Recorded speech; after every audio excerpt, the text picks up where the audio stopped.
Hello hi everyone, कैसे हो आप लोग। तो हम वापस से आ चुके हैं थर्ड चैप्टर ग्रेड 8 के NCERT textbook rationalise content का। थर्ड चैप्टर है आपका क्वाड्रिलैटरल से रिलेटेड। तो अभी तक हमने दो चैप्टर कंप्लीटली कवर कर लिए हैं। फर्स्ट चैप्टर जो था रैशनल नंबर्स और सेकंड चैप्टर जो कि कंप्लीट हो गया है पिछली क्लास में ही। आज हम आ गए हैं क्वाड्रिलैटरल्स में, और क्वाड्रिलैटरल्स हम बड़े बेसिक से स्टार्ट करके पूरा का पूरा हर एक एक्सरसाइज हम कवर करने वाले हैं। तो चलो स्टार्ट करते हैं। आज की क्लास में आपको मैं बताऊंगा कॉन्वेक्स एंड कॉन्केव पॉलीगॉन क्या होते हैं, रेगुलर एंड इरेगुलर पॉलीगॉन क्या होते हैं, और साथ ही में हम एक्सटीरियर एंगल समझेंगे। इतना समझने के बाद हम एक्सरसाइज 3.1 और एक्सरसाइज 3.2 पूरा का पूरा सॉल्व भी करने वाले हैं। आई होप आप सब एक्साइटेड हो आज की क्लास के लिए। तो चलो स्टार्ट करते हैं। इन सब टॉपिक्स को समझने के लिए सबसे पहले हमें समझना होगा कर्व, पॉलीगॉन। कर्व से कैसे कैसे हम आगे आके पॉलीगॉन की डेफिनेशन पे आते हैं, और उसके बाद हम उसको क्लासिफाई करके और साथ में एक्सटीरियर एंगल के बारे में भी समझेंगे। तो चलो समझते हैं कर्व क्या होता है। कर्व जैसा आपने छोटी क्लास में भी पढ़ा होगा, कर्व एक ऐसा शेप है जो कि क्या है बेटा, बेंट होता है।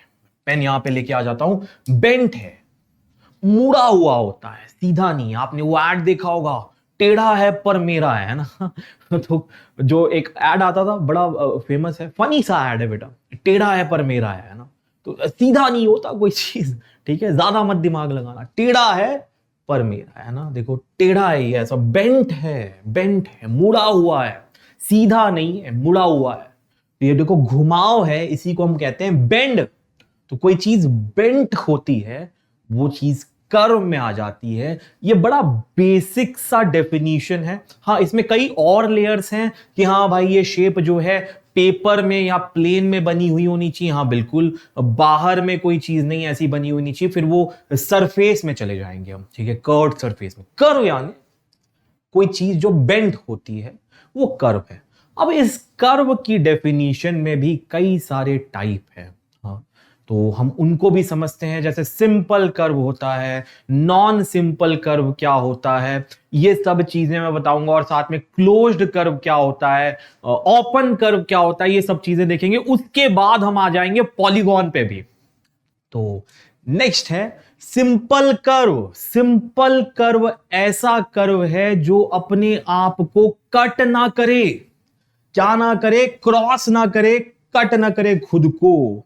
जैसे कभी आपका क्वेश्चन गलत हो जाता है तो टीचर ऐसे क्रॉस कर देते हैं ना। क्रॉस यानी वो कर्व जो बनता है ऐसे मछली के शेप का, या फिर हिंदी में फोर भी वैसे लिखते हैं, कुछ लोगों को पता होगा। तो वो अपने आप को काट रहा है। सिंपल कर्व कभी भी अपने आप को काटेगा नहीं। जैसे ये बना दिया ऐसा, देखो ये कर्व अपने आप को काट रहा है क्या? नहीं काट रहा। अब ये कर्व ऐसा भी हो सकता है, देखो भाई ऐसे करके ऐसा कुछ ऐसे बना दिया, एस बना दिया, 5 बना दिया, जेड बना दिया। क्या ये जो भी डिजाइन या फिर शेप मैंने बनाया है, क्या ये अपने आप को क्रॉस कर रहा है? नहीं, बिल्कुल क्रॉस नहीं कर रहा। यहां से स्टार्ट किया, ये यहां पे जा रहा है, लेकिन खुद को क्रॉस नहीं कर रहा। क्या नहीं कर रहा? क्रॉस नहीं कर रहा। हाँ, खुद को टच कर सकता है ऐसे, इस सर्कल की तरह बड़े प्यार से एक पॉइंट पे ऐसे टच कर सकता है, लेकिन खुद को काट के इधर उधर हो गया क्या? नहीं हुआ। काट के इधर उधर नहीं हुआ। हाँ, एक बार टच कर सकता है जरूर, ठीक है, लेकिन खुद को काट के ऐसे आर पार हो जाए, नहीं, वैसा नहीं हो रहा, ठीक है। ये सब क्या है बेटा? Simple curve. आगे आते हैं non simple curve, just opposite of simple curve, खुद को काट देता है। दैट डस क्रॉसेस इटसेल्फ, खुद को जरूर काटता है। तो ऐसा कर्व जो खुद को जरूर काटता है, ऐसा बना दूं, देखो कट हो गया। ऐसे ही मिलता है ना, जब गलत हो जाता तो ऐसे ही काट देते ना टीचर, ऐसे कर। देखो यहां पे ये खुद को क्रॉस कर गया, क्रॉसेस इटसेल्फ, खुद को क्रॉस कर गया। तो ये क्या हो गया बेटा? Non simple curve. ऐसा भी हो सकता है, देखो ऐसा बना दिया, ऐसा कर दिया, ऐसा कर दिया, फिर जोड़ दिया, देखो हाँ ऐसे बना दिया, दो ट्रायंगल ऐसे टच हुए। तो ये भी यहां से ऐसे शुरू हुआ होगा, खुद को काट रहा है ना, क्रॉस कर रहा है ना, खुद को क्रॉस कर रहा है, क्रॉसेस इटसेल्फ। तो ऐसा कोई भी शेप ऐसी कोई भी शेप जो खुद को क्रॉस करके आर पार हो जाए उसको हम कहते हैं नॉन सिंपल कर्व। या तो इस तरीके से दिखेगा ये, या तो इस तरीके से दिखेगा। ठीक है, सिंपल सा चीज है, सिंपल नहीं है, नॉन सिंपल कर्व है। अब नेक्स्ट आते हैं ओपन कर्व में। ओपन कर्व एक ऐसा कर्व है जो घुमा हुआ तो है, बेंड तो है, लेकिन ये जो कर्व है ना, ये इसका एक सिरा और दूसरा सिरा एक दूसरे से जुड़ेगा नहीं। यानी जहां से स्टार्ट हुआ और जहां पे एंड हुआ ना, वो दोनों ही पॉइंट्स अलग अलग होंगे, एक साथ में नहीं होंगे, अलग अलग होंगे। स्टार्टिंग और एंडिंग क्या होगा, अलग अलग होगा। Open curve are those curves which starting and ending point does not meet. Start और एंड, देखो स्टार्ट है यहां पे, मान लो ये स्टार्ट है और ये एंड है, दोनों मीट नहीं कर रहे, यानी हल्का सा जगह बना हुआ है दोनों के बीच में। यानी यहां से इस शेप के अंदर अगर चाहे कोई तो बाहर से जा सकता है, अगर कोई बाहर आना चाहे तो अंदर से बाहर आ सकता है। तो ये हो गया बेटा ओपन शेप। इसी का मतलब है ओपन। ताला अगर खुला हो तो आराम से अंदर जाके आप आ जाओगे, लेकिन ताला अगर बंद होगा, वो अगला बताऊंगा, क्लोज कर, ठीक है, तो अंदर नहीं घुस सकते। देखो यहां पे भी देखो स्टार्ट और एंड सेम नहीं है, अंदर जा सकते हो आराम से इसके। देखो स्टार्ट है, ये एंड है, या स्टार्ट एंड, किसी को भी एक को स्टार्ट मानो, दूसरा तो एंड ही होगा ना, जुड़ा नहीं हुआ है, अलग है, डज नॉट मीट, मीट नहीं कर रहे। देखो स्टार्ट और एंड, यहां पे स्टार्ट और एंड मीट नहीं कर रहे, इधर उधर जा सकते हो। ये देखो स्टार्ट और एंड मीट नहीं कर रहे, क्लियर। तो जहां पे कर्व का स्टार्टिंग पॉइंट और एंडिंग पॉइंट एक दूसरे से मीट नहीं करता, टच नहीं करता, उस टाइप के कर्व्स को, उस टाइप के शेप को हम क्या कहते हैं, ओपन कर्व कहते हैं। ये है डेफिनेशन, आप नोट कर सकते हैं, स्क्रीनशॉट लेके बना लो इसको अपने नोटबुक में, ठीक है। लेट्स मूव अहेड, आगे आते हैं। अब समझते हैं क्लोज्ड कर्व। तो अभी तक हमने देखा है simple curve, non simple curve, open curve देख लिया। अब आ जाओ क्लोज्ड कर्व पे। क्लोज्ड कर्व ऐसे कर्व हैं जहां पे स्टार्टिंग और एंडिंग की जो पॉइंट है ना, वो मीट करती हैं, एक दूसरे को टच करती हैं। यहां पे देख लो, अगर मान लो मैंने ये शेप यहां से इस कॉर्नर से बनाना शुरू किया होता, तो ये इस तरीके से ऐसे जाता, मैं ऐसे जाता, यूं जाके वापस इसके पास आके मिल जाता।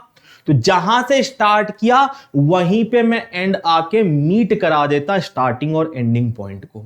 अब इसमें ऐसा क्या खास हो रहा है सर, ये एक बंद ताले की तरह है, क्लोज्ड डोर की तरह है। क्लोज्ड डोर में क्लोज्ड लॉक होता है, ये खुला नहीं है, दरवाजा बंद है, तो अंदर में जो है वो बाहर नहीं आ सकता, बाहर में जो है वो अंदर नहीं जा सकता, है ना। इसको ऐसे तोड़ना पड़ेगा ना, ओपन करना पड़ेगा। तो ये क्लोज्ड है, क्या है, क्लोज्ड है। देखो स्टार भी, ये शेप देखो, यहां से ऐसे स्टार्ट किया, ये एंडिंग फिर ऐसे करके गोल गोल घूम के यहां पे वापस आ गए। क्या इसके अंदर में जा सकता हूं, बाहर में आ सकता हूं, क्या हो गया, क्लोज्ड कर्व। वैसे ये एक क्लोज्ड कर्व है, ये सर्कल एक क्लोज्ड कर्व है, बंद है, अंदर नहीं बाहर नहीं जा सकते। कोई भी एक पॉइंट को स्टार्ट मान लो, घुमा के बनाओ, वापस से आपका कर्व शेप जो है उसी पॉइंट पे आके मिल जाएगा। इसी का मतलब होता है स्टार्टिंग और एंडिंग पॉइंट मीट करते हैं या फिर सेम होते हैं, ठीक। ट्रायंगल देखो, किसी भी एक कॉर्नर से या फिर यहां से स्टार्ट करो, घुमाओगे वापस वहीं पे आ जाओगे। वैसे यहां पे देखो, ये शेप दो सर्कल के दो पार्ट की तरह ऐसे दिख रहे हैं, हाँ? तो ये है क्लोज्ड कर्व। सो कर्व के बारे में हमने इतनी चीज समझ ली कि कर्व एक बेंड शेप होता है बेटा। सिंपल कर्व होते हैं जो एक को कट नहीं करते, फिर आते हैं नॉन सिंपल कर्व जो कि खुद को कट कर जाते हैं। ऐसे करके हमने ऐसे स्टार्ट किया, कर्व बेंड शेप जो एक अपने खुद को क्रॉस नहीं करते, टच कर सकते, क्रॉस नहीं करेंगे सिंपल कर्व, क्रॉस कर जाएंगे तो फिर क्या, नॉन सिंपल कर्व। ऐसा कर्व जिसका स्टार्टिंग और एंडिंग पॉइंट सेम नहीं है, जिसके अंदर बाहर आया जा सकता है, वैसा curve open curve. Closed curve यानी स्टार्टिंग और एंडिंग पॉइंट दोनों मिल जाएंगे, मीट हो जाएंगे, अंदर से बाहर, बाहर से अंदर नहीं जाया जा सकता। तो कर्व के 4 टाइप, कर्व का डेफिनेशन हमने देख लिया। Let's now move ahead and establish the definition of polygon. Polygon ना एक तरीके का सिंपल क्लोज्ड कर्व है। क्या मैंने बोला? सिंपल कर्व है। सिंपल यानी अपने आप को काटेगा नहीं, ठीक है। दूसरा, क्लोज्ड भी है, यानी अगर स्टार्टिंग पॉइंट और एंडिंग पॉइंट हम देखें पॉलीगॉन का, ड्रॉ करने की कोशिश किए, जहां से मैं स्टार्ट करूंगा ड्रॉ करना ना, मैं जब पेन छोड़ूंगा, उठाऊंगा, मैं देखूंगा कि जिस पॉइंट से स्टार्ट किया था वापस से उसी पॉइंट पे स्टॉप हो गया, एंड हो गया, ठीक। स्टार्टिंग एंडिंग पॉइंट सेम होगा, यानी क्लोज्ड कर्व होगा और अपने आप को काटेगा नहीं, सिंपल होगा। तो एक तरीके से सिंपल पॉलीगॉन ही हम फोकस करेंगे, उसी का ही डेफिनेशन मैं बताऊंगा आपको। नॉन सिंपल या कॉम्प्लेक्स पॉलीगॉन पे हम नहीं जाएंगे बेटा। एडवांस मैथमेटिक्स में आप कई सारे शेप्स में non simple polygons, complex polygons, star shape को भी आप पॉलीगॉन मान सकते हैं, उस पर हम जाएंगे नहीं। एनसीईआरटी के मुताबिक पॉलीगॉन जो है वो एक सिंपल और क्लोज्ड कर्व है, ठीक है। तो पॉलीगॉन एक सिंपल और क्लोज्ड कर्व है। मैं यहां पे लिख देता हूं, सिंपल और क्लोज्ड कर्व है। और ऐसा कर्व, इसको और बेहतर तरीके से अगर आपको जानना है तो एक और डेफिनेशन मैंने यहां पे लिखी हुई है, लिखा हुआ है, ये क्लोज्ड बंद शेप है जिसकी स्ट्रेट साइड्स है। ये बहुत जनरलाइज्ड डेफिनेशन है पॉलीगॉन का, इसके अंदर कॉम्प्लेक्स सभी पॉलीगॉन समाये हुए हैं। इसको थोड़ा और फोकस करें एनसीईआरटी के अकॉर्डिंग तो ये एक सिंपल और क्लोज्ड कर्व है, ठीक।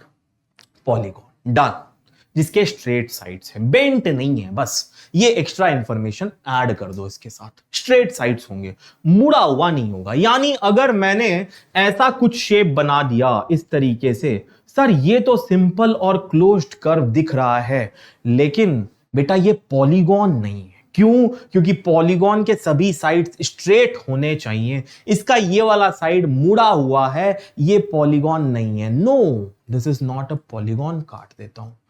सबसे छोटा पॉलीगॉन बनाने के लिए 2 से ज्यादा साइड हैं। एक साइड से आप ज्यादा से ज्यादा एक लाइन सेगमेंट या खींचकर उसको रे या लाइन बना सकते हो।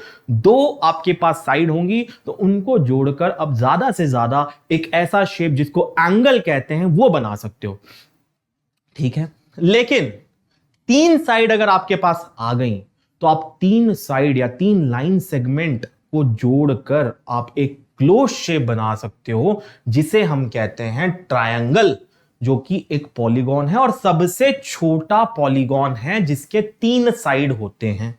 Triangle done. अब ट्रायंगल के बाद 4 साइड आ गए तो इसे हम कहते हैं क्वाड्रिलैटरल। क्वाड्रिलैटरल, क्वाड से 4, क्वाड्रिलैटरल। अब ये जो क्वाड्रिलैटरल है इसमें कई सारे प्रकार होते हैं। रेक्टेंगल होता है, स्क्वायर होता है, रोम्बस होता है, पैरेललोग्राम होता है, वो भी हम डिटेल में पढ़ेंगे आगे वाले एक्सरसाइज वीडियोस में, है ना। Pentagon 5 side, hexagon 6 side, heptagon 7, octagon 8 side, नोनागन 9 side, decagon 10 side. 10 तक आप याद रखो। 11 साइड को अनडेका कहते हैं, अनडेकागन। 12 को डोडेकागन कहते हैं, 13 को ट्राइडेकागन, 14 को टेट्राडेकागन, 15 को पेंटाडेकागन। उतना आपको जरूरत नहीं है, 10 तक आपको याद रखने हैं। उसके बाद ना n साइड्स हैं तो आप n गॉन कह दो। क्या कह दो? अगर n साइड्स हैं किसी पॉलीगॉन के तो उसको आप n गॉन कह सकते हो। अगर मान लो 50 साइड है, 50 साइड का भी पॉलीगॉन हो सकता है, बिल्कुल हो सकता है। 50 गॉन लिख दो आप उसको। क्या लिख दोगे? 50 गॉन, 50 साइड का 50 गॉन। कोई गलती नहीं है उसमें, सबका नाम कहां याद रहेगा। ऑलरेडी अंग्रेजी में आपने नंबर याद कर लिए, अब आपको बोलेगा कि कोई लैटिन या जो इटली वाला लैंग्वेज है उसमें भी नंबर याद करो, कहां, कितना टफ है। उतना करने की जरूरत नहीं, 50 गॉन लिखो, काम खत्म। सिंपल है, 50 साइड 50 गॉन। हाँ 10 तक हम याद रखते हैं क्योंकि आमतौर पे ये इस्तेमाल होते हैं, ठीक। Done. Let's now move ahead और फोकस करते हैं टाइप्स ऑफ पॉलीगॉन्स पे। तो पॉलीगॉन हमने समझा, एनसीईआरटी के अकॉर्डिंग के लिए डेफिनेशन है सिंपल क्लोज्ड कर्व जिसके स्ट्रेट साइड्स होते हैं। अब इसके 2 प्रकार होते हैं डिपेंडिंग ऑन इंटीरियर एंगल्स। तो जो क्वाड्रिलैटरल होता है या फिर ट्रायंगल होता है, जो भी पॉलीगॉन होता है, 4 साइड का, 3 साइड का, जितने भी साइड होंगे, जितने साइड हुए उतने ही कोने होंगे, उतने ही कॉर्नर होंगे। हर एक कॉर्नर में एक अंदरूनी एंगल बनेगा, यानी इंटीरियर एंगल बनेगा।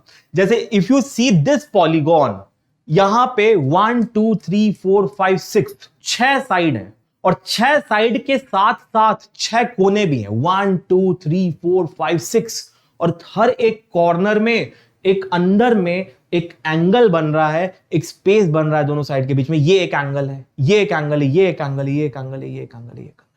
अगर ध्यान से देखेंगे, ये सभी एंगल 180 डिग्री से छोटे हैं, स्ट्रेट एंगल से छोटे हैं। ऐसा होता है स्ट्रेट एंगल, ये ऐसे हैं, छोटे हैं, अंदर की तरफ देखो ये छोटे हैं। यहां पे भी देखो 180 डिग्री से छोटा है, 180 डिग्री से छोटा है। ये सभी एंगल 180 डिग्री से छोटे हैं, यानी ऑब्ट्यूस है या फिर एक्यूट। क्या है? ऑब्ट्यूस या फिर एक्यूट। कॉन्वेक्स पॉलीगॉन में एंगल जो होंगे लेस देन 180 डिग्री होंगे।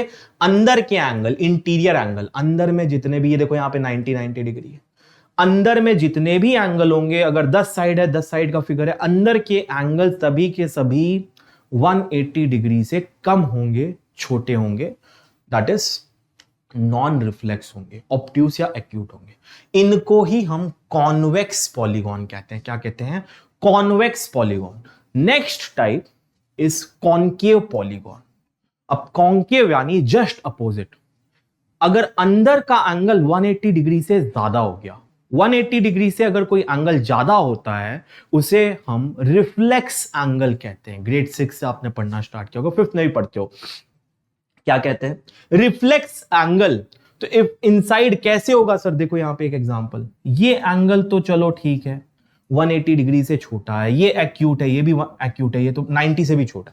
लेकिन ये एंगल अगर मैं ध्यान से देखूं, अंदर में जो बन रहा है, बाहर का एंगल मत नाप लेना, अंदर की तरफ इंटीरियर एंगल जो ये बन रहा है, this is basically a reflex angle greater than 180 degree. यहां पे भी देखो ये वाला एंगल स्पेसिफिकली अंदर में जो बन रहा है इस वाले शेप में, ये क्या है? Greater than 180 degree, reflex angle है। अगर कोई भी एक एंगल, एक से ज्यादा भी हो सकता है, लेकिन कोई भी एक एंगल किसी भी पॉलीगॉन का अगर आपको 180 डिग्री से ज्यादा दिख गया, रिफ्लेक्स बना हुआ दिख गया, यहां पे देखो रिफ्लेक्स है, ये रिफ्लेक्स है, यहां पे तो चलो एक्यूट है, ये रिफ्लेक्स है, देखो ऐसा दिख गया, तो वो वाला पॉलीगॉन क्या हो जाएगा? That polygon will be termed and called as concave polygon. तो ये है क्लासिफिकेशन, किस तरीके का एंगल आपके इंटीरियर में होगा। एक भी एंगल अगर 180 डिग्री से ज्यादा हो गया तो वो वाला शेप क्या कहलाएगा? पॉलीगॉन, कॉन्केव पॉलीगॉन कहलाएगा। वो पॉलीगॉन क्या कहलाएगा? Concave. If all the angles are less than 180 degree, non reflex, तो वो क्या कहलाएगा? Convex polygon. तो this is the difference between convex and concave. मैं एक बार फिर समराइज करता हूं इस चीज को इस वाली स्लाइड में। देखो प्रोट्रैक्टर बना हुआ है। Convex polygon, interior angles are less than 180 degree, ठीक। Concave polygon, interior angles are more than 180 degree, more than, less than 180 degree. Convex, concave. Let's move ahead. Another classification is with respect to, ये दोनों classification बड़े important है। Another classification है आपके sides के major से related. एक होता है रेगुलर पॉलीगॉन, एक होता है इरेगुलर पॉलीगॉन। रेगुलर ऐसा पॉलीगॉन है in which all the sides will be equal to each other. Suppose let's say if I have a triangle, in the triangle all the sides are equal. अगर एक side है 5 centimetre तो बाकी के दो side भी 5 centimetre है। तो ऐसे टाइप के पॉलीगॉन को we call it regular polygon. तो यहां पे देखो रेगुलर पॉलीगॉन के साइड्स भी इक्वल हैं। अगर साइड्स इक्वल हो गए ना तो एंगल भी इक्वल जरूर से होंगे। तो equiangular as well as equilateral. Equiangular मतलब all the angles are equal, angles are equal. Equilateral मतलब, लैटरल का मतलब साइड होता है, इक्विलैटरल मतलब all the sides are equal. Done.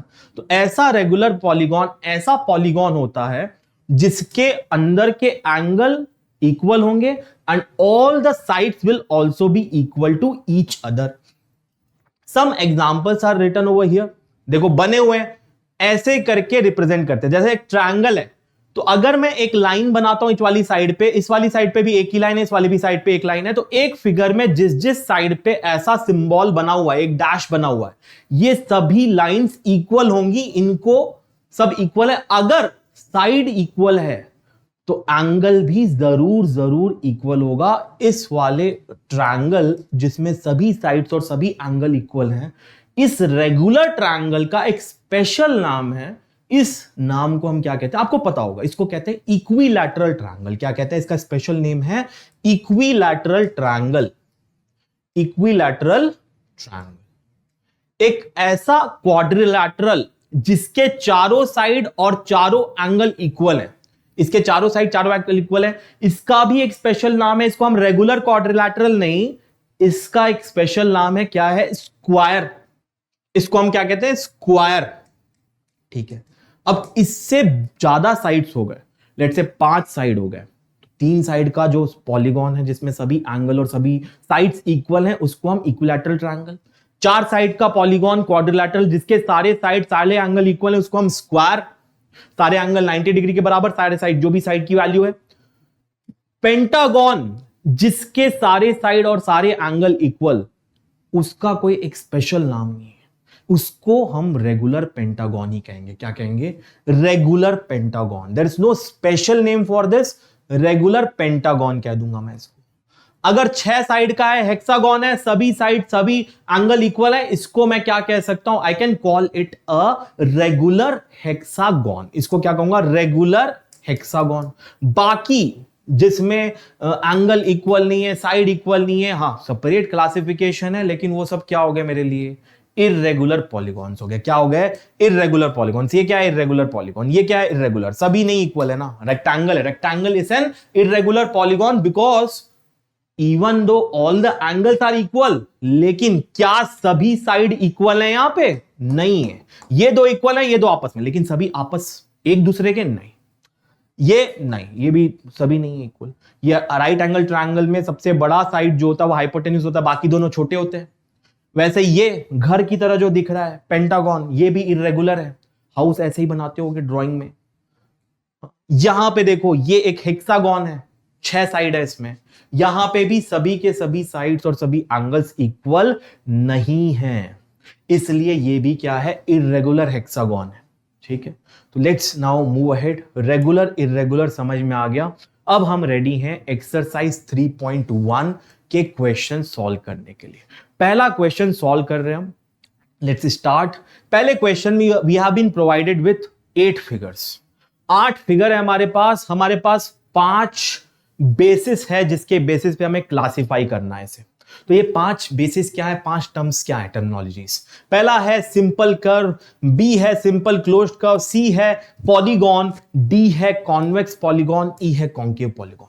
तो पहले मैं इन 7-8 के 8 फिगर्स को, जो शेप्स दिख रहे हैं, इनको मैं ट्राई करूंगा सिंपल कर्व के फॉर्म में क्लासिफाई करना। ठीक है, अब ये चीज बड़ी इंपॉर्टेंट यहां पे ध्यान रखने के लिए कि यहां पे लिखा नहीं है कि हाँ भाई ये सभी के सभी जो है कहीं ना कहीं फिट करने आपको, ऐसा तो कहीं नहीं लिखा है क्वेश्चन में। हो सकता है कोई पर्टिकुलर शेप कहीं भी फिट ना हो, तो वो तो इनमें से कुछ भी नहीं है, वैसा भी हो सकता है। ठीक, या तो हो सकता है एक शेप सभी कुछ हो रहा है, सभी नाम ले सकते हो, वैसा भी हो सकता है। चलो देखते हैं। पहला हम फोकस करते हैं सिंपल कर्व पे। इसमें से सिंपल कर्व कौन से, तो सिंपल कर्व का बड़ा आसान सा डेफिनेशन है। वो डेफिनेशन ये कहता है कि सिंपल कर्व अपने आप को कट नहीं करता। सिंपल कर्व क्या नहीं करता, अपने आप को कट नहीं करता, टच जरूर कर सकता है। एक ही डिजाइन होनी चाहिए, 2-3 को कंबाइन नहीं करना। ठीक है, तो यहां पे इस डेफिनेशन को कौन से फिगर सैटिस्फाई कर रहे हैं। फर्स्ट वाला देखते हैं, ये एक दूसरे को टच कर रहा है, क्लोज्ड है, सिंपल है। कट कर रहा है क्या, आर पार जा रहा है कि एक को क्रॉस बन रहा है क्या, नहीं बन रहा। तो ये फर्स्ट वाला क्या हो गया, सिंपल कर्व जरूर से जरूर हो गया। तो इसके बाजू में मैं लिख दूंगा ए, तो ये ए वाले में आ गया है। ठीक, सेकेंड वाला बिल्कुल सिंपल और क्लोज्ड भी है, तो ये भी ए में आ गया, यहां भी ए लिख देता हूं। थर्ड वाला देखने में तो सर लग रहा है दो सर्कल है, लेकिन दोनों सर्कल जो है ना अपने आप को कट नहीं कर रहे, सिंपल ही है, क्लोज्ड है। लेकिन यहां पे आप बड़ी इंपॉर्टेंट चीज मिस कर रहे हो, यहां पे दो सिंपल क्लोज्ड शेप्स को मिला के एक के ऊपर एक चिपका दिया गया है। तो ये सिंपल नहीं है, ये सिंपल नहीं है, तो ये नहीं आ सकता ए में, क्योंकि दो सिंपल कर्व से दोनों को साथ साथ रख दिया। नहीं, ऐसा नहीं है कि दो सर्कल को मैं एक ये कॉन्सेंट्रिक सर्कल में आते हैं। Concentric circles are not simple closed, कि दो अलग अलग है ना, एक बार आपको पेन उठा के दूसरा बनाना पड़ेगा ना, तो ये सिंपल तो नहीं है, तो ए में नहीं आएगा ये। तो इसमें मैं कुछ नहीं लिखूंगा अभी के लिए, इसको क्रॉस भी नहीं करता, कुछ नहीं लिखता, ठीक है। अगला वाला कोई सिंपल कर्व है क्या? फोर्थ वाला बिल्कुल नहीं है, खुद को काट कर चला गया। देखो यहां पे क्रॉस बन रहा है, यहां पे काटा, यहां पे काटा, यहां पे काटा, यहां पे, सिंपल कर्व नहीं है। फिफ्थ, क्या सिंपल कर्व है? बिल्कुल है। यहां से ऐसे स्टार्ट किया, ये किया, कट, क्रॉस नहीं बन रहा, टच कर रहा है, हाँ इन दोनों पॉइंट पे टच किया हुआ है, क्रॉस नहीं बन रहा, क्लोज्ड है, सिंपल क्लोज्ड है, तो बिल्कुल ए है। यहां पे भी मैं ए लिख देता हूं। सिक्स्थ वाला बिल्कुल सिंपल क्लोज्ड है, तो ये भी यहां पे ए लिख देता हूं। सेवेंथ वाला बिल्कुल सिंपल और क्लोज्ड है, ए लिख देता हूं यहां पे भी। एट्थ, क्या ये सिंपल और क्लोज्ड है? ध्यान से देखना, यहां पर मैंने एक सर्कल बना दिया, उसके बाद एक लाइन बना के इसको इस तरीके से ज्वाइन कर दिया। तो ये जो एट्थ वाला है ना, इसको भी मैं कहीं भी क्लासिफाई नहीं कर सकता हूं, एट्थ वाले को भी मैं सिंपल नहीं बोल सकता हूं, ठीक है, क्योंकि यहां पे दो सर्कल अलग अलग बने हुए हैं, दोनों को एक लाइन के थ्रू जोड़ा गया है, एक लाइन के थ्रू दो सर्कल्स को जोड़ा गया है, एक के ऊपर एक बार बार लाइन चलाई गई है, तो इसको मैं सिंपल तो नहीं बोल सकता। तो एट्थ भी मैं सिंपल में तो क्लासिफाई नहीं कर सकता, ठीक है। दो सर्कल बने, दोनों को जोड़ा गया है, वी कैन नॉट से मच कैसे ये ड्रॉ किया गया था, ऐसे करके एक के ऊपर एक गया था, नहीं बोल सकते इसके बारे में ज्यादा कुछ, ठीक है। तो लेट्स नाउ, ए में 1 2 5 6 और 7 आ गए ए वाले में। बी सिंपल क्लोज्ड कर्व, तो ऑब्वियसली अब सिंपल क्लोज्ड कर्व में जब हम आएंगे तो इनमें से जिनमें जिनमें सिंपल लिखा है उनमें से ही कुछ ना कुछ क्लोज्ड होंगे। तो ए फर्स्ट वाला बिल्कुल सिंपल क्लोज्ड है, बी भी लिख देता हूं, ये सिंपल क्लोज्ड भी है। सेकंड वाला, हाँ ये भी सिंपल और क्लोज्ड है। थर्ड ना, फोर्थ ना, सिंपल ही नहीं है।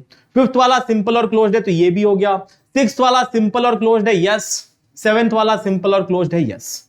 तो 1 2 5 6 7 again classified as simple and closed, done. Second वाला भी हो गया। पॉलीगॉन, इनमें से कौन सा पॉलीगॉन है? तो पॉलीगॉन क्या होता है?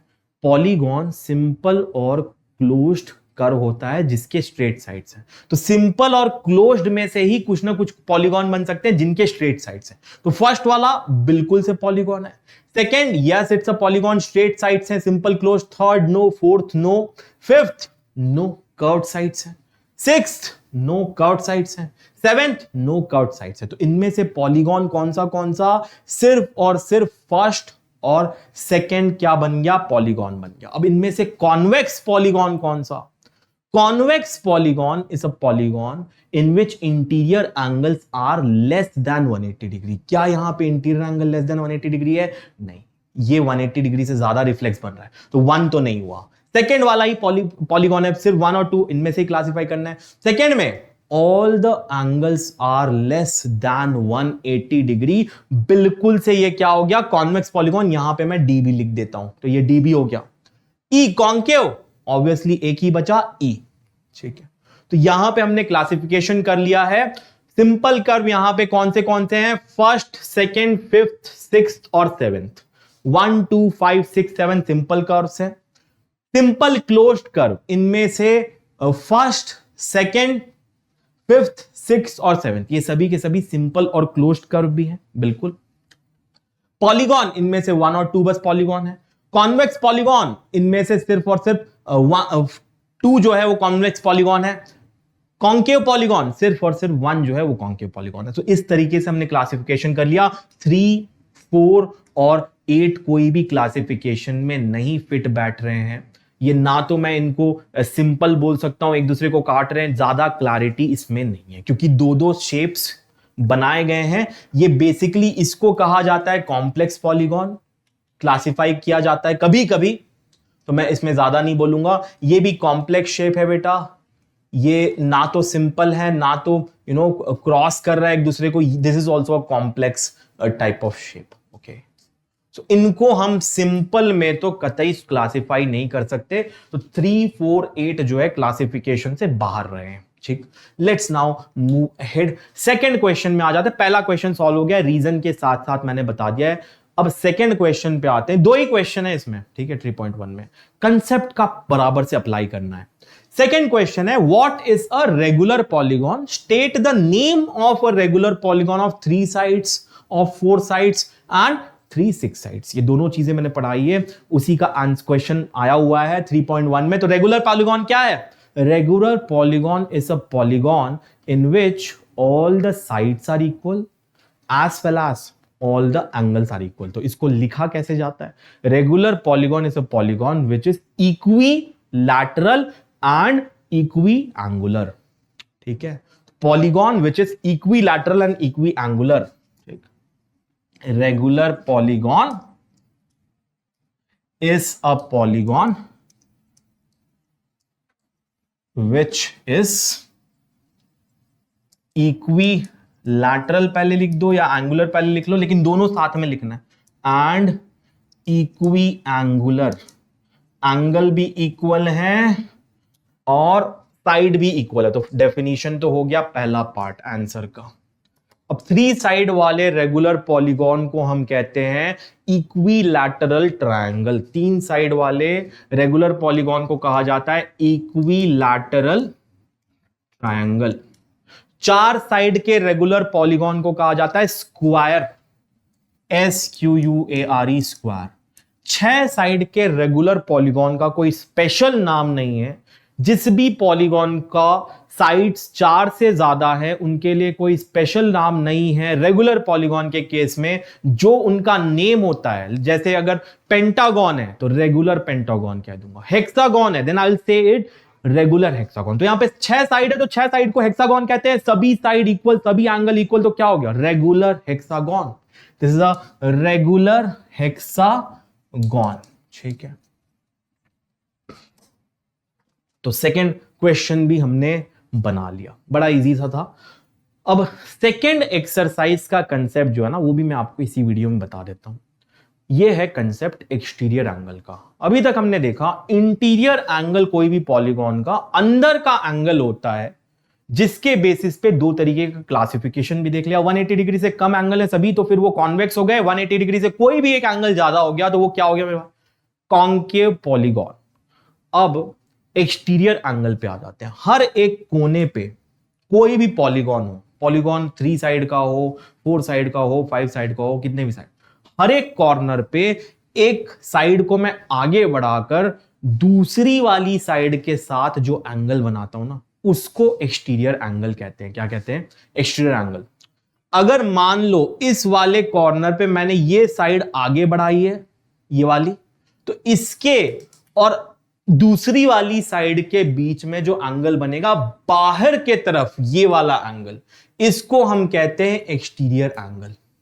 यही एंगल आपके किसी बच्चों के मन में आ रहा होगा, सर यहां भी तो बना सकता था, इसको आगे करके इस वाली साइड और इस वाली साइड के बीच में बना सकते हो। बिल्कुल, दोनों बराबर आएंगे, लेकिन आप किसी एक साइड को बढ़ाकर दूसरी साइड के साथ एक कॉर्नर में करोगे, दोनों को नहीं करोगे। दोनों करोगे तो सेम सेम हो जाएंगे ना, वर्टिकली अपोजिट एंगल्स। आप खुद देख लो, कोई ना कोई एक को करो, जिसको कर रहे हो हर एक कॉर्नर में एक को करो। ठीक है, दोनों को करने की जरूरत नहीं है। हर एक कोने पे 2 एक्सटीरियर एंगल इक्वल होते हैं, इसलिए हम कहते हैं कि हर एक कॉर्नर में एक ही वैल्यू होती है एक्सटीरियर एंगल की। 2 हम नहीं पढ़ते, हर एक कोने में एक ही एक्सटीरियर एंगल होगा, 2 नहीं होंगे, एक ही होगा। ठीक है, वो एक दोनों जो होते हैं वो बराबर होते हैं। कोई एक बना लो, मैं एक ये वाला बनाता हूं, मैंने प्रेफर किया इसको बनाना। आप कुछ भी बना सकते हो, लेकिन एक ही बनाना, हर एक कोने पे एक बनाना।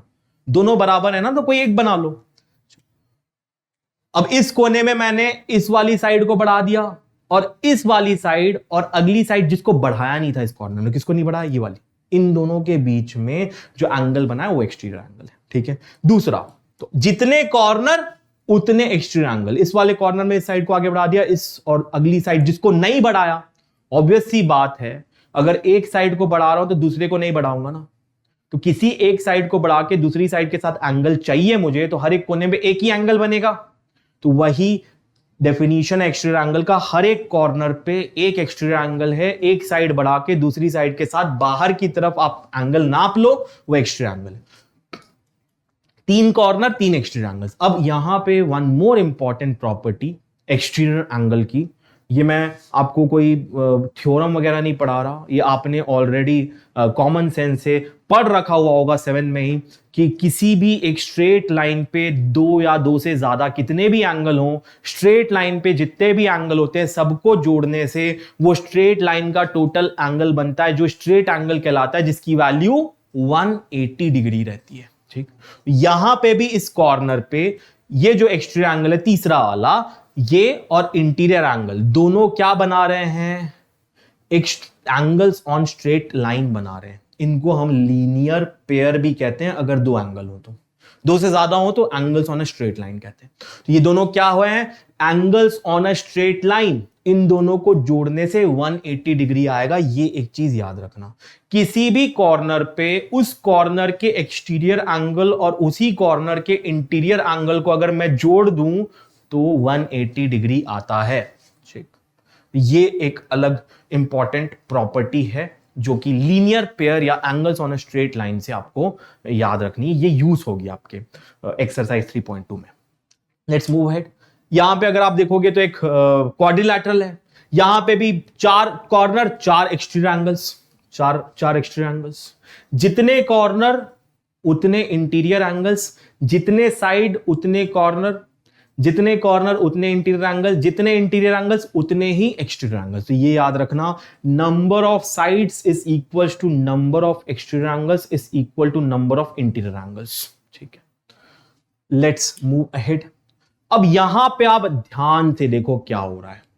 कितना भी बड़ा मैं फिगर ले लूं, पॉलीगॉन ले लूं स्पेसिफिकली, उस पॉलीगॉन में एक्सटीरियर एंगल अगर मैं जोड़ूंगा ना तो मुझे हमेशा हमेशा 360 डिग्री मिलेगा। ऐसा क्यों, यहां पे इस विजुअलाइजेशन के हेल्प से समझते हैं। अगर ट्रायंगल है, अगर ट्रायंगल को मैं छोटा छोटा छोटा करके उसकी साइड इतनी छोटी कर दूं कि वो एक पॉइंट बन जाए, तो सभी के सभी जो एक्सटीरियर एंगल है देखो आके एक सेट ऑफ एंगल्स बना रहे हैं जो कि एंगल्स अबाउट अ पॉइंट है। तो इससे मुझे समझ में आया कि कोई भी शेप हो जाए, ट्रायंगल के लिए all the exterior angles are making a set of a group of angles about a point। जितने भी एक्सटीरियर एंगल्स हैं, ना सिर्फ ट्रायंगल के, अगर वो एक 5 साइड का फिगर पेंटागन ही क्यों ना हो, उसके जितने भी एक्सटीरियर एंगल्स हैं eight the and when you छोटा छोटा छोटा करते जाओगे तो वो अ ग्रुप ऑफ एंगल्स बनाएंगे जो कि अबाउट अ पॉइंट है। देखो छोटा करते गए, group of angles about a point. Hexagon है, इसको छोटा करते गए, जितने भी एक्स्ट्रा एंगल्स है वो सब क्या बन गए, group of angles about a point. अब आपको पता है angle about a point is nothing but a complete angle. तो अगर मैं सभी एक्सटीरियर एंगल्स को जोड़ दूं तो मुझे एक कंप्लीट एंगल मिलेगा जो कि 360 डिग्री होता है। जैसे स्ट्रेट एंगल 180 डिग्री होता है, complete angle, angles about a point क्या होते हैं, 360 डिग्री। तो सभी एक्सटीरियर एंगल्स को जोड़ने से 360 डिग्री आता है। कोई भी पॉलीगॉन क्यों ना हो, कोई भी पॉलीगॉन ले लो, सभी एंगल्स इक्वल है नहीं है उससे फर्क नहीं पड़ता, लेकिन all the polygons sum of the exterior angles remains equal to 360 degree. Reason for this, इसका रीजन क्या है, सभी एक्सटीरियर एंगल्स क्या है, at the end they are a group of angles about a point. Visualisation से हमने समझ लिया, करेक्ट। अब आगे आते हैं, इस चीज को आप नोट भी कर लीजिए, very important. Sum of exterior angles for any polygon is equal to 360 degree. कोई भी पॉलीगॉन ले लो, जितने भी एक्सटीरियर एंगल्स हैं सबको जोड़ दो, अंत में आपको क्या मिलेगा, 360 डिग्री मिलेगा। ठीक है, लेट्स मूव अहेड। और अब क्वेश्चन एक्सरसाइज में आ जाते हैं 3.2। Find x in the following figures. पहला फिगर है एक ट्रायंगल और ट्रायंगल में मुझे बाहर के एंगल्स दिए हुए हैं। यहां पे 125 डिग्री एक एक्सटीरियर एंगल, इस कॉर्नर पे भी 125 डिग्री है एक्सटीरियर एंगल, इस कॉर्नर पे एक्सटीरियर एंगल x डिग्री दिया हुआ है और क्वेश्चन में मुझे x ही फाइंड करने को कहा गया है। तो इसके लिए मैंने जो अभी प्रॉपर्टी बताई आपको, कोई भी आप ले लो polygon, sum of exterior angles is always equals to 360 degree. So triangle भी एक polygon है, इसमें भी sum of all the exterior angles will be equals to 360 degree. So 125 plus x is equals to 360 degree. 125 और 125 मिलके हो गए 250 degrees. 250 degree plus x degree is equal to 360 degree. तो x कितना हो जाएगा 360 माइनस 250 डिग्री, जो कि हो गया 110 डिग्री। x कितना हो जाएगा 110 degree. 3 minus 2 1, 6 minus 5 1, 0 minus 0 0, 110 degree. Clear है? Let's move to the next question. Second part है फर्स्ट क्वेश्चन का ही। यहां पर भी all the exterior angles of a 1 2 3 4 5 pentagon are given. कोई भी कितने भी साइड्स हों, sum of exterior angles is at the end equal to 360 degree. वही कंसेप्ट है, जल्दी से अप्लाई कर देते हैं। ये राइट एंगल है 90 डिग्री, यहां पे ये 90 है, तो बाहर का एंगल क्या होगा? Interior angle and exterior angle at every corner form angles on a straight line. तो ये 90 है, तो ये भी ऑब्वियसली 90 ही होना चाहिए, क्योंकि 90 प्लस 90 ही 180 डिग्री होगा। तो ये 90 डिग्री है, ये 60 डिग्री है, यहां पे एक्सटीरियर 90 है, यहां पे एक्सटीरियर 70 है, यहां पे x है। x पता करना है, सबको जोड़ लेते हैं। 90 plus 70 plus x plus 90 plus 60 is equal to 360 degree. Sum of all the exterior angles is equal to 360 degree, because जितने भी एक्सटीरियर एंगल्स हैं सभी के सभी at the end angles about a point बनाते हैं। Angles about a point is equal to 360 degree. Sum 90 plus 90 180, 70 plus 60 130, 180 plus 100 280 plus 30 310 degree plus x is equal to 360 degree. x हो जाएगा 360 माइनस 310 विच इज 50 डिग्री। तो x निकल के कितना आ गया बेटा 50 डिग्री। 90 90 180, यह हो गया 130, 180 और 180 360। ठीक है, तो 50 आ गया ये x। ठीक, सेम कंसेप्ट है। कंसेप्ट बड़ा सिंपल है 3.2 एक्सरसाइज के लिए। बाकी सब टर्मिनोलॉजीज हैं, जितना आप बेहतर तरीके से टर्मिनोलॉजीज को समझते हो उतना बेहतर तरीके से आप एक्सरसाइज 3.2 के क्वेश्चंस बना लोगे। पहले दो बड़े सिंपल, एक ही कंसेप्ट है, कंसेप्ट सिर्फ एक है, sum of exterior angles equals to 360 degree. बाकी सब प्रीवियस कंसेप्ट है, कुछ नया नहीं है ना, सिर्फ एक ही नया कंसेप्ट है, sum of exterior angle equals to 360 degree. Second question, find the measure of each exterior angle of a regular polygon of 9 sides. अब 9 साइड है। रेगुलर पॉलीगॉन एक ऐसा पॉलीगॉन है जिसके हर एक एंगल अंदर के इक्वल है और हर एक साइड भी इक्वल है। साइड से मुझे ज्यादा अभी नाता नहीं है ना। इस क्वेश्चन में एंगल के बारे में पूछा है तो एंगल पे ही फोकस करेंगे। अगर सभी के सभी इंटीरियर एंगल किसी एक पॉलीगॉन के इक्वल आ गए तो हर एक कॉर्नर में जो एक्सटीरियर एंगल मिलेगा वो भी तो इक्वल होगा ना। अगर मान लो एक ऐसा ट्रायंगल है, ट्रायंगल के 3 इंटीरियर एंगल्स इक्वल हो गए तो 60 डिग्री हो गए। तो 60 डिग्री इस कॉर्नर में, उसका एक्सटीरियर एंगल 120 डिग्री हो जाएगा। दूसरे कॉर्नर में भी 60 120 180 बनता है, तीसरे में भी 120। करेक्ट। तो अगर इंटीरियर एंगल बराबर, इसका मतलब एक्सटीरियर भी बराबर, तो एक्सटीरियर बराबर होंगे रेगुलर पॉलीगॉन के लिए। इससे मुझे क्या समझ में आया, रेगुलर पॉलीगॉन में एक्सटीरियर एंगल भी बराबर होते हैं। ठीक, तो एक्सटीरियर एंगल सब क्या होंगे, इक्वल होंगे। कितने एक्सटीरियर एंगल होंगे हमने देखा था जब हम समझ रहे थे एक्सटीरियर एंगल, जितने कॉर्नर उतने ही एक्सटीरियर एंगल। ठीक, उतने ही वैल्यूज होंगे, है ना। तो वी नो दैट जितनी साइड होंगी उतने ही एक्सटीरियर एंगल, और रेगुलर है पॉलीगॉन इसलिए सभी के सभी एक्सटीरियर एंगल क्या होंगे, इक्वल होंगे। तो मैं बोलता हूं let for the first one, let every each exterior angle of this 9 sided polygon, मैं स्मॉल ई ले लेता हूं, ठीक है। Let each exterior angle be small E, कितना हो जाए, स्मॉल ई हो गया। अब इस स्मॉल ई को मैं सभी स्मॉल ई को जोड़ दूं, सभी एंगल्स जोड़ दूं तो क्या आएगा, sum of exterior angles in any polygon is equal to 360 degree. तो सम कितना होगा बेटा, कितने एक्सटीरियर एंगल होंगे, 9 साइडेड पॉलीगॉन के लिए 9 एक्सटीरियर एंगल होंगे, तो सम कितना हो जाएगा, E प्लस ई कितने बार, 9 बार। और ये किसके बराबर होना चाहिए, sum of exterior angle 360 degree बराबर होना चाहिए। Sum of exterior angle is always equal to 360 degree, ये भी पढ़ा है। तो इससे मुझे एक रिलेशन मिल रहा है, अगर मैं ई को 9 बार जोड़ूं तो उसका मतलब ई इंटू 9 या फिर 9e होगा, है ना, 9e is equal to 360 degree. So इस रिलेशन से ये जो सिंपल सा दिखने वाला इक्वेशन है, इसको मैं सॉल्व करके, जो जैसा हमने सीखा है सेकेंड वाले चैप्टर में सॉल्व करना, वैसे सॉल्व करके ई 9 से डिवाइड कर दूंगा, 9 यहां मल्टीप्लाइड है, नेचर चेंज होके डिवाइड हो जाएगा, तो ई कितना हो जाएगा, 360 डिवाइडेड बाई 9, जो कि आता है 40 डिग्री, ठीक है। तो फर्स्ट वाले के लिए एक्सटीरियर एंगल हर एक 40 डिग्री हो गया, 9 इंटू 40 360 डिग्री के बराबर। नेक्स्ट अगर 15 साइड हो, 9 वाले के लिए तो 40 डिग्री आ गया, है ना।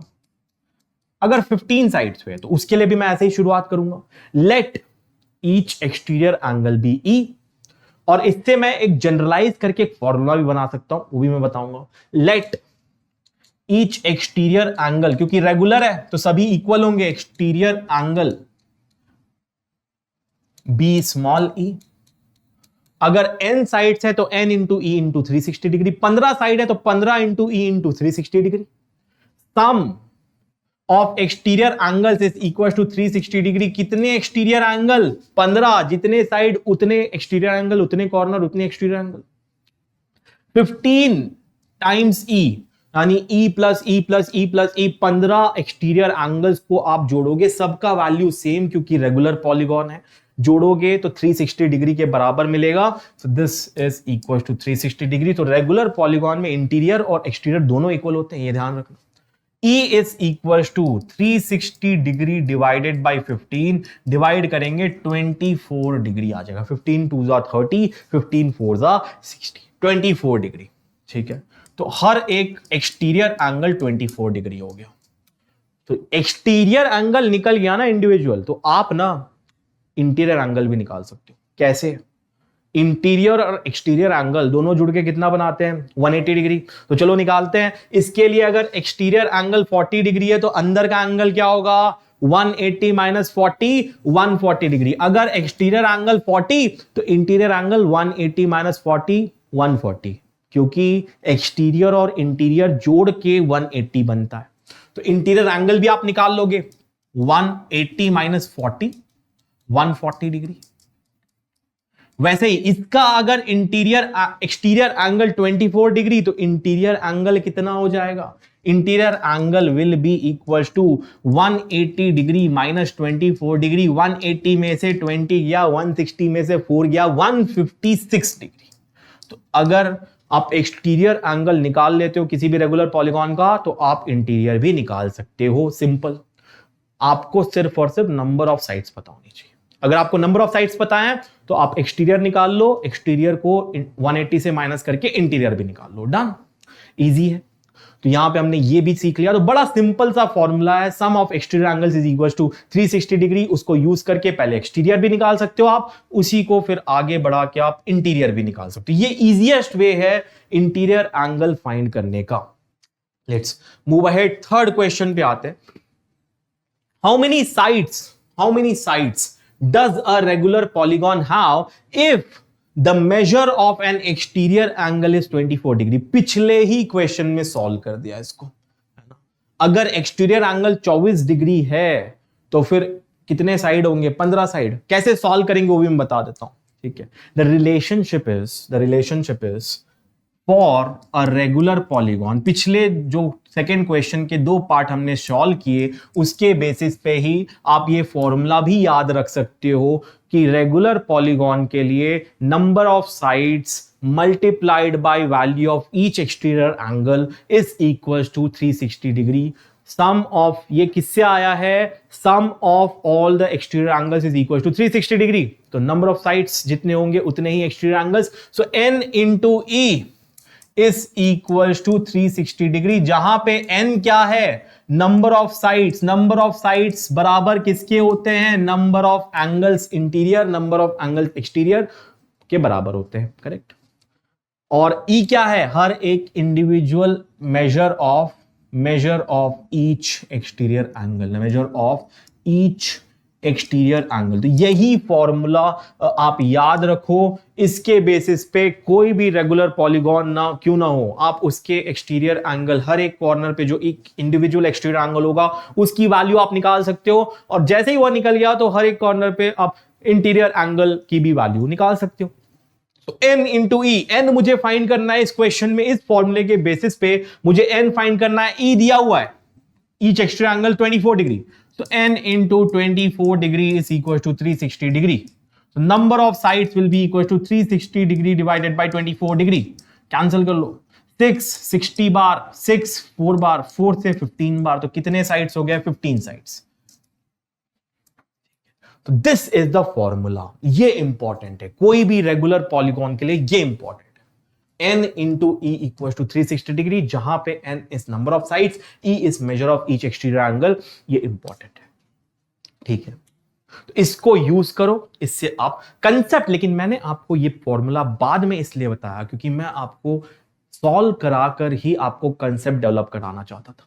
यहां पे हमने ये कंसेप्ट डेवलप किया, और ये कंसेप्ट जब डेवलप किया हमें समझ में आया यहां से कि इसको तो हम एक फॉर्मूले में भी लिख सकते हैं। तो वही फॉर्मूला है NE is equal to 360 degree, ठीक है। तो third question is done. Fourth question पे आते हैं, वैसा ही है। How many sides does a regular polygon if each of its interior angles is 165 degree. अब इस क्वेश्चन में इंटीरियर एंगल दिया हुआ है। मुझे मालूम है कि हर एक इंटीरियर एंगल और एक्सटीरियर एंगल क्या बनाते हैं? Angles on a straight line या फिर लीनियर पेयर बनाते हैं। तो उस नॉलेज के हेल्प से मैं हर एक एक्सटीरियर एंगल निकाल सकता हूं 180 डिग्री में से वो इंटीरियर एंगल माइनस करके। Because I know since interior angle कितना दिया हुआ है? I 165 degree.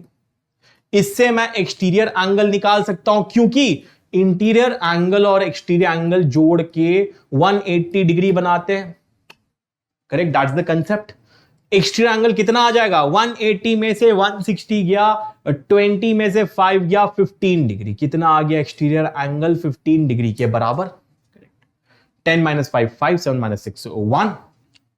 अब मैं फॉर्मूला लगाऊंगा फॉर अ रेगुलर पॉलीगॉन। ध्यान रखना, जितना भी चीज हम कर रहे हैं सब रेगुलर पॉलीगॉन के लिए। इर्रेगुलर पॉलीगॉन के लिए गलती से मत लगा देना, ठीक है। तो फॉर अ रेगुलर पॉलीगॉन, वैसा क्वेश्चन भी नहीं आएगा वैसे अभी 8th में। तो for a regular polygon n into e is equals to 360 degree. So e is 15 degree, n into 15 is 360 degree. अभी ये 15 और 360 का बहुत बार कर लिया है, आप तो डायरेक्ट बता दोगे 24 होगा।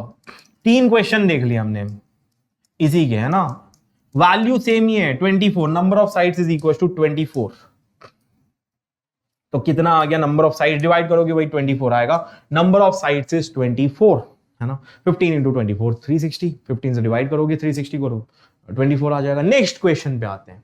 तो यहां पे हमने ये भी समझा इस क्वेश्चन में, इस क्वेश्चन का की टेक अवे क्या है? अगर इंटीरियर दिखाया तो अलग से कुछ तड़कता भड़कता कुछ नया फॉर्मूला मत लगा देना कि इंटीरियर के लिए फॉर्मूला लगा के लगा दिया। वो टफ वे है बेटा। आसान तरीका यह है कि एक्सटीरियर का जो फॉर्मूला वही यूज करो। पहले आप एक्सटीरियर निकाल लो इंटीरियर से, ठीक है। तो वो करके हमने एक्सटीरियर का फॉर्मूला यूज किया, n निकाल लिया। नेक्स्ट क्वेश्चन में आते हैं। 2 पार्ट है इस क्वेश्चन के। 5th क्वेश्चन है, लास्ट सेकंड क्वेश्चन है। A is it possible to have a regular polygon with measure of each exterior angle as 22 degree? क्या ये पॉसिबल है कि मैं एक ऐसा पॉलीगॉन पा लूं, रेगुलर पॉलीगॉन, जिसके हर एक एक्सटीरियर एंगल 22 डिग्री है? क्या ऐसा पॉसिबल है? लेट्स सी कैसे चेक करेंगे। वी नो दैट कि नंबर ऑफ साइड्स तो हमेशा इंटीजर होंगे ना, नंबर ऑफ साइड्स डेसिमल नहीं हो सकता, फ्रैक्शन नहीं हो सकता, करेक्ट? हमेशा एक होल नंबर होगा, पॉजिटिव इंटीजर होगा, है ना? या तो 3 होगा, 3 से ज्यादा ही होगा, 3 से छोटा भी नहीं हो सकता। तो वो कंसेप्ट हम यूज करेंगे यहां पे। तो अगर यहां पे आप यूज करोगे वो concept with measure 22 degree, we know that for regular polygon के लिए, for a regular polygon, number of sides multiplied by each exterior angle is equal to 360 degree. We need to get number of sides to be a positive whole number, यानी positive integer, है ना? whole number चाहिए 3 या 3 से ज्यादा, correct? तो n हो जाएगा 360, e की जगह 22 है, 360 डिवाइडेड बाय 22, n इंटू 22, यानी n हो गया 360 डिवाइडेड बाय 22 डिग्री। तो 22 से डिवाइड करो, 2 11 टाइम्स जाएगा, ये हो जाएगा 180। 180 बेटा 11 के टेबल में नहीं आता है। डिवाइड करोगे तो एक डेसिमल नंबर आएगा और ये फ्रैक्शन ही रह जाएगा, कोई डेसिमल नंबर आएगा जो कि is not equal to an whole number. It's not a whole number, correct? Single number नहीं है, which cannot be a side, so it is not possible to have 22 degree as a exterior angle। तो 22 degree exterior angle नहीं हो सकता, क्योंकि 360 degree जो है ना वो 22 डिग्री से डिवाइड नहीं होता। 22 जो है वो 360 का फैक्टर नहीं है, ऐसे भी हम कह सकते हैं। और इससे हम ये भी समझ सकते हैं कि अगर मैं रेगुलर पॉलीगॉन के एक्सटीरियर एंगल इंडिविजुअल बोल रहा हूं तो वो सिर्फ और सिर्फ 360 डिग्री के फैक्टर ही होंगे। 360 डिग्री जो है वो उन नंबर से डिवाइड होना चाहिए, अगर नहीं होगा तो फिर नहीं, ठीक है? यानी फैक्टर या फिर ऐसे नंबर होंगे जिनको डिवाइड करने से, डेसिमल भी हो सकते हैं, अगर ऐसे नंबर होने चाहिए 360 डिग्री एक्सटीरियर एंगल, जिनको मैं 360 डिग्री को जब डिवाइड करूं तो एक होल नंबर आना चाहिए, डेसिमल नहीं आना चाहिए, ठीक है? 3.6 होगा तब भी आप डिवाइड करोगे तो होल नंबर आएगा, ठीक है? तो ऐसा नहीं है कि जो वैल्यू है ई की वैल्यू डेसिमल हो सकता है, लेकिन एन जो है हमेशा होल नंबर होगा, क्योंकि नंबर ऑफ साइड्स तो डेसिमल नहीं हो सकती ना, फ्रैक्शन नहीं हो सकती, तो not a whole number. So since the number of sides, since इसमें आप इस तरीके से लिखोगे, क्योंकि number of sides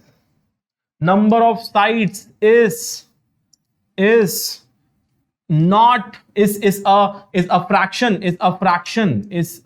fraction which is not possible ही नहीं है ऐसा। नंबर ऑफ साइड्स फ्रैक्शन हो सकती है क्या? नहीं, which is not possible। so an regular polygon cannot have 22 degree as exterior angle, so no इसका आंसर क्या हो गया? so no, उसके बाद आप लिख लो, so no, it's not possible to have, not possible।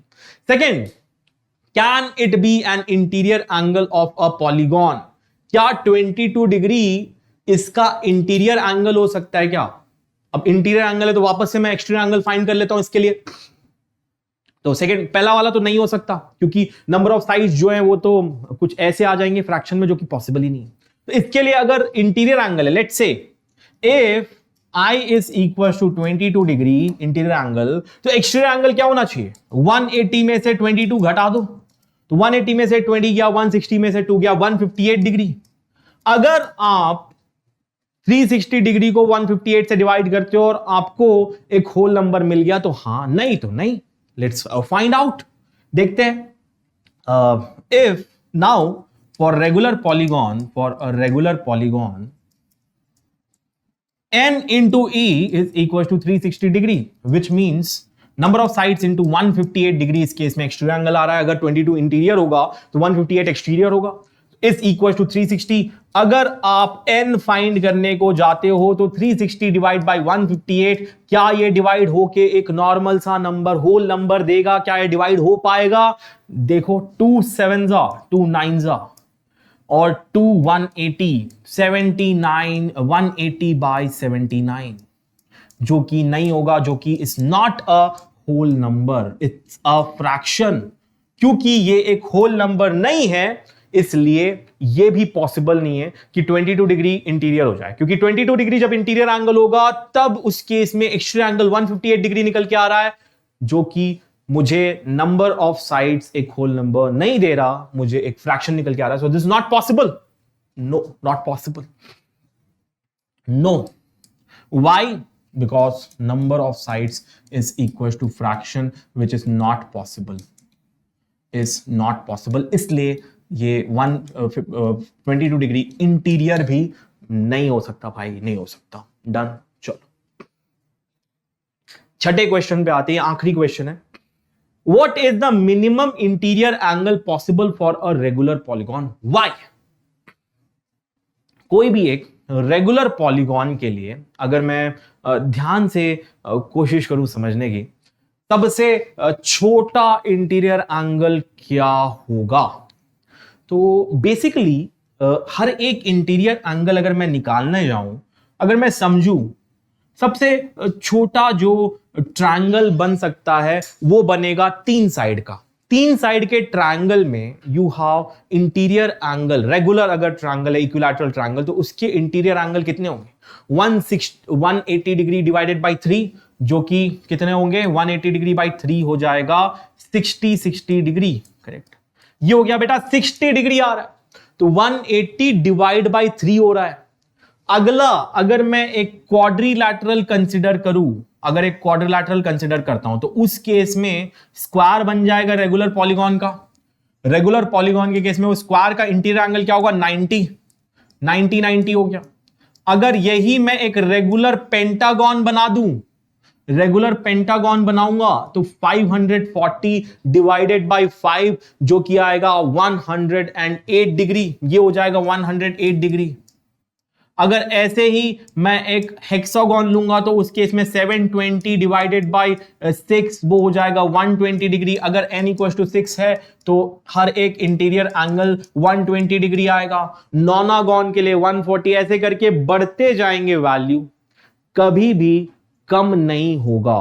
तो जैसे जैसे मैं नंबर ऑफ साइड्स बढ़ा रहा हूं, मेरे इंटीरियर एंगल की वैल्यू रेगुलर पॉलीगॉन के लिए भी बढ़ रही है। Triangle equilateral triangle 60 degree, regular polygon 4 sides square 90 degree interior angle, pentagon 108 degree, hexagon 120 degree, heptagon even more, octagon even more, nonagon even more. जैसे जैसे नंबर ऑफ साइड्स बढ़ती जाएंगी, मेरे इंटीरियर एंगल की वैल्यू भी क्या होगी? बढ़ती ही जाएगी, कम कभी नहीं होगी। तो ये चीज तो हम लिख लेते हैं। तो इससे मुझे ये समझ में आया सबसे छोटा क्या हो गया? सबसे छोटा क्या हो गया? सबसे छोटा होगा इक्विलैटरल ट्रायंगल के लिए, क्योंकि वो 60 से स्टार्ट हो रहा है, 60 डिग्री से छोटा नहीं हो सकता, क्योंकि 2 साइड का मैं कोई भी फिगर नहीं बता सकता जो कि पॉलीगॉन है। ठीक, तो this is one thing, let's answer. And ये एक तरीका है इसको समझने का। अब इसको आप अल्जेब्राइकली भी प्रूफ कर सकते हो, वो भी मैं बता देता हूं आपको। What is minimum interior angle possible for regular polygon? First वाले का आंसर है minimum interior angle possible is, minimum interior angle possible is 60 degree for an equilateral triangle. बाकी पूरे के पूरे बढ़ते जाएंगे। Why? Because number of sides, interior angle value is directly proportional to number of sides. Reason simple है, because since number of interior angle की जो वैल्यू है it's directly proportional, interior angle value is directly proportional, it increases, ये भी बढ़ता है, और साथ में क्या बढ़ रहा है? It's directly proportional to number of sides n। अच्छा सर, क्या कोई ऐसा रिलेशन है जो बता सकते हो उससे, जिससे पता चल जाए? बिल्कुल बना सकते हैं। अगर आप ध्यान से देखो, n into E is equal to 360 degree. अगर मैं यहां पे i फाइंड करूं और पुट करके सॉल्व करूं ना, एट द एंड पता है मुझे ये मिलेगा। इंटीरियर एंगल जो रेगुलर पॉलीगॉन है ना, उसके इंटीरियर एंगल की value will be equal to n-2 into 180 degree divided by n। ठीक है, ये वैल्यू मिलेगी।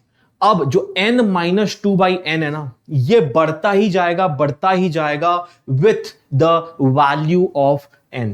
इसको ऐसे करके आप समझ सकते हो, इसको जब स्प्लिट करेंगे तो ये होगा 1 minus two by n, 1 minus two by n. जैसे जैसे n की वैल्यू बढ़ेगी ना, ये 1 माइनस टू बाई एन भी बढ़ता ही जाएगा, कम कभी नहीं होगा। तो इसलिए कहते हैं ये एक पॉजिटिव वैल्यू है। This will increase with increase in n। अगर n बढ़ाएंगे तो 1 माइनस टू बाई एन भी बढ़ता ही जाएगा और i भी बढ़ता ही जाएगा। इससे पता चलता है अगर n बढ़ाया तो i भी बढ़ेगा, बढ़ता ही जाएगा।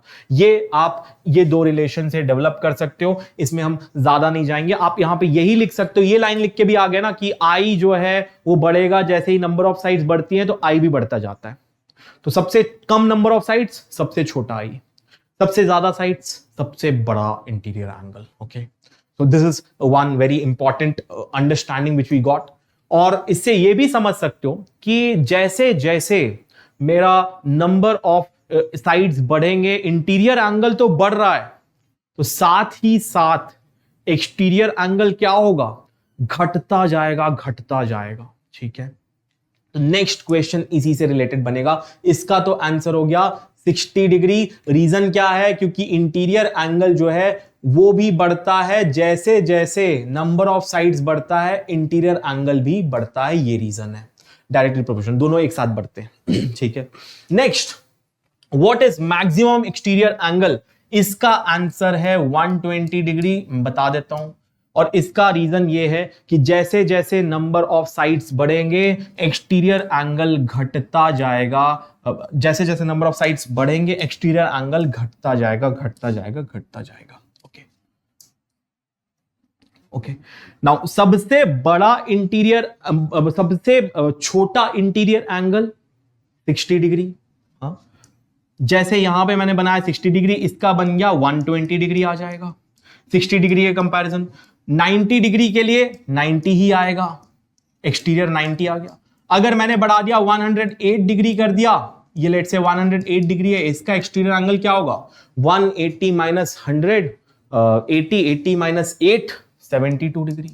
तो जैसे जैसे आप नंबर ऑफ साइड्स बढ़ा रहे हैं, n इक्वल टू 3 था, एक्सटीरियर एंगल 120 डिग्री था, n इक्वल टू 4 है, एक्सटीरियर एंगल 90 डिग्री हो गया, 90 plus 90 180।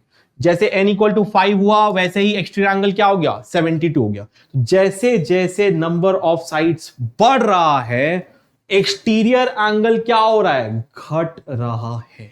120 for 3 sides, 90 for 4 sides, 72 for 5 sides. This is in the case of regular polygons. ठीक है, अब यहां से इसी रीजन के बदौलत मैं कहूंगा सबसे बड़ा कब रहेगा, 3 साइड्स के केस में सबसे बड़ा, उसके बाद जैसे जैसे साइड बढ़ाओगे वैसे वैसे कम होते जाएगा। सिंपल। ठीक है, तो ये रीजन से 120 degree is the largest maximum possible value of an exterior angle in any regular polygon which takes place in the case of equilateral triangle. ठीक है, तो maximum value of exterior angle is 120 degree.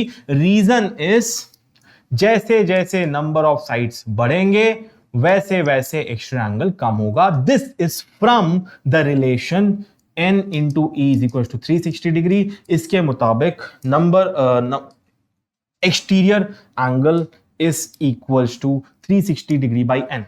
जैसे जैसे n बढ़ता जाएगा 360 को बड़े number से डिवाइड करना पड़ेगा, 360 by 1, 360 by 2, 360 by 3, 360 by 4, 360 by 5। n equal to obviously 3 से स्टार्ट होगा, 1 2 नहीं लेंगे। 3 4 5 6 7 8 9 10 11, जैसे जैसे नीचे के नंबर बढ़ाओगे बड़े बड़े नंबर से डिवाइड करोगे, जितने ज्यादा साइड वाले पॉलीगॉन के नंबर ऑफ साइड से डिवाइड करोगे वैसे वैसे एक्सटीरियर एंगल क्या होगा, घटेगा। That's the reason। जैसे जैसे n बढ़ेगा वैसे वैसे एक्सटीरियर एंगल की वैल्यू घटेगी। क्लियर? और इंटीरियर एंगल की वैल्यू बढ़ेगी। दिस इज वेरी इंपॉर्टेंट, और ये बहुत इंपॉर्टेंट कंक्लूजन आपको समझने के लिए मैंने बना बना के भी बता दिया दोनों को।